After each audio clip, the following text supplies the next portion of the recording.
Dalam sebuah organisasi, setiap individu memiliki latar belakang, cara berpikir, dan sikap yang berbeda-beda. Perbedaan ini mempengaruhi bagaimana seseorang bekerja, berinteraksi, dan mengambil keputusan.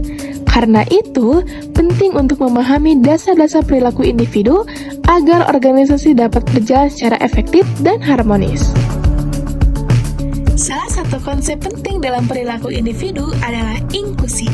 Inklusi merupakan tindakan dan budaya yang memastikan semua orang dengan berbagai perbedaan biografis merasa diterima, dihargai, dan memiliki akses yang sama terhadap peluang. Dalam dunia kerja maupun kampus, isu inklusi masih menjadi perhatian, terutama dalam hal kesetaraan gender, kesempatan kepemimpinan, dan akses terhadap sumber daya. Perilaku individu juga dipengaruhi oleh karakteristik biografis, seperti usia, gender, status perkawinan, dan masa kerja. Banyak anggapan bahwa usia yang bertambah akan menurunkan produktivitas. Namun, penelitian menunjukkan bahwa usia tidak selalu berkaitan langsung dengan kinerja. Bahkan, pekerja yang lebih tua sering memiliki komitmen yang lebih tinggi dan tingkat turnover yang lebih rendah. Dari sisi gender, perbedaan kemampuan antara laki-laki dan perempuan tidak signifikan. Tidak ada bukti kuat bahwa gender secara konsisten mempengaruhi kepuasan kerja atau kinerja.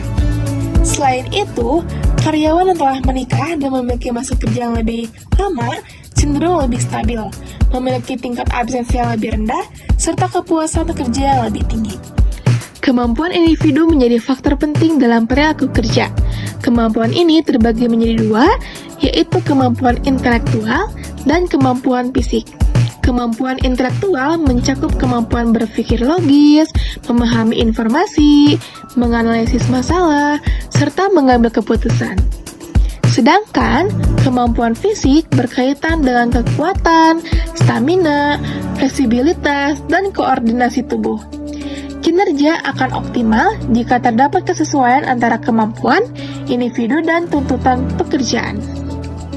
Perilaku individu juga dipengaruhi oleh proses pembelajaran. Pembelajaran merupakan perubahan perilaku yang relatif menetap sebagai hasil dari pengalaman.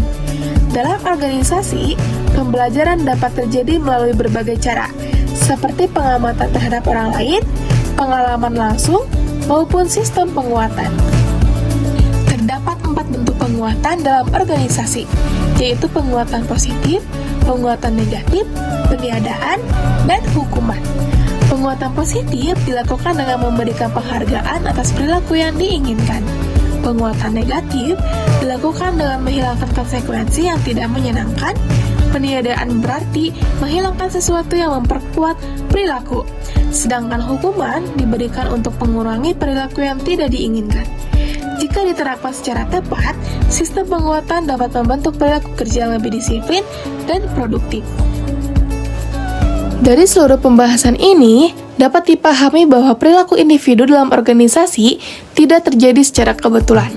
Ada faktor inklusi, karakteristik biografis, kemampuan, serta proses pembelajaran yang saling mempengaruhi. Dengan memahami dasar-dasar perilaku individu, organisasi dapat menciptakan lingkungan yang lebih adil, produktif, dan inklusif. Karena pada akhirnya, keberhasilan sebuah organisasi sangat ditentukan oleh bagaimana manusia di dalamnya dipahami dan dikelola dengan baik.